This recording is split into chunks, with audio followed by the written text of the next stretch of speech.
코비드-19 백신이 안전하기에는 너무나 빨리 만들어졌다고 생각하는 이들이 있습니다. 거짓입니다.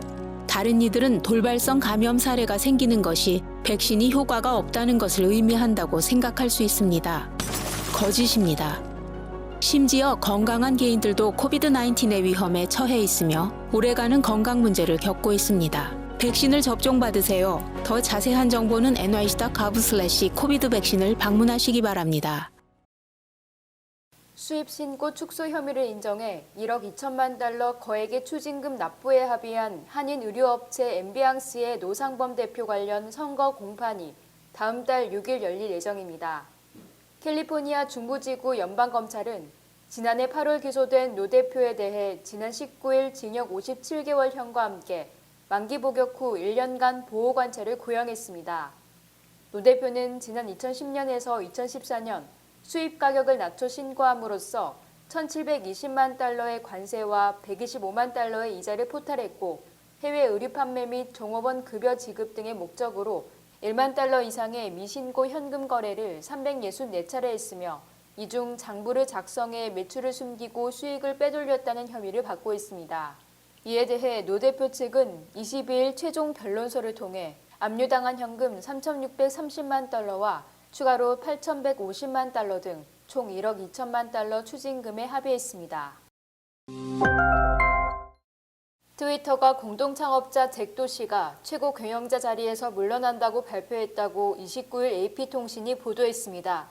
그의 후임은 파라그 아그라왈 현 최고 기술 책임자가 맡게 될 예정입니다. 잭 도시는 트위터를 통해 매우 슬프지만 정말 행복하다며 회사를 떠나는 것은 그의 결정이라고 밝혔습니다. 그는 2022년 임기가 만료될 때까지 이사회에 남을 예정입니다.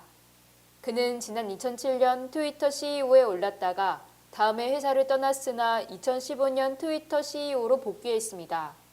트위터는 정치인이나 유명인사 등 주목받는 사용자들을 확보하고 있으나 페이스북, 유튜브와 같은 오랜 경쟁자나 틱톡과 같은 새로운 경쟁자보다 뒤처져 있습니다. 트위터의 일일 활성자는 2억 명이 약간 넘습니다. 일본 닛산차가 29일 향후 5년간 전기차 개발에 약 2조 엔, 우리 돈 21조 원을 투자하겠다고 발표했습니다. 우치다 마코토 닛산 사장은 온라인 기자회견을 열어 2030년까지 신차 가운데 전기차와 하이브리드 차를 합친 전동차 비율을 50%로 끌어올리겠다는 내용의 중장기 경영 계획을 발표했습니다. 특히 2028년도까지 차세대 배터리인 전고체 전지를 탑재한 EV를 시장에 내놓는다는 계획입니다. 우치다 사장은 미래로 기여를 올릴 때가 왔다. 강점이 있는 전동화 기술, 자동화 기술을 기둥으로 삼아 가치를 제공하고 싶다고 말했습니다. 바이든 대통령이 29일 주요 소매업체와 소비자 생산기업 등의 최고 경영자들과 만났다고 밝혔습니다.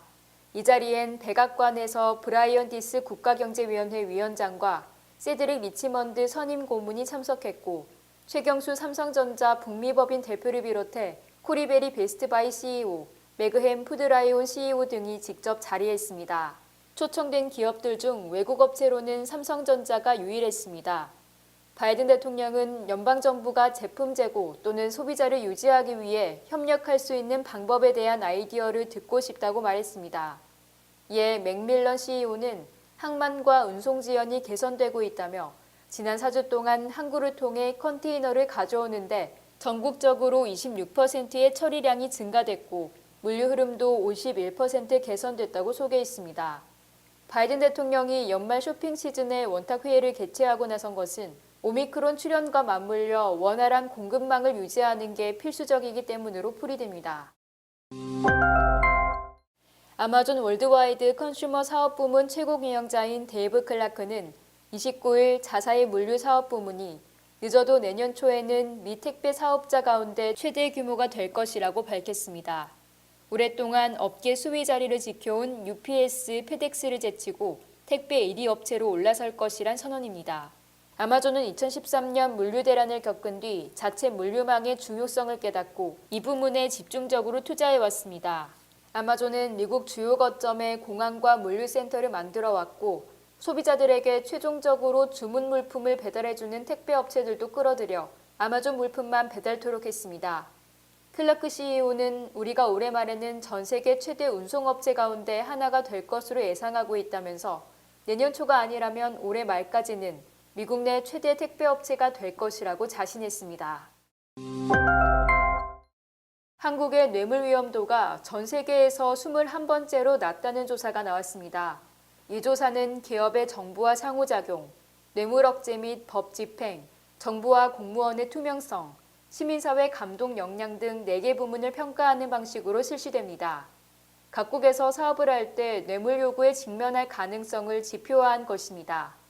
한국은 2019년 일본과 대만을 제치고 아시아에서 위험도가 가장 낮은 국가에 올랐지만 2020에서 2021년 2년 모두 두 나라에 밀렸습니다.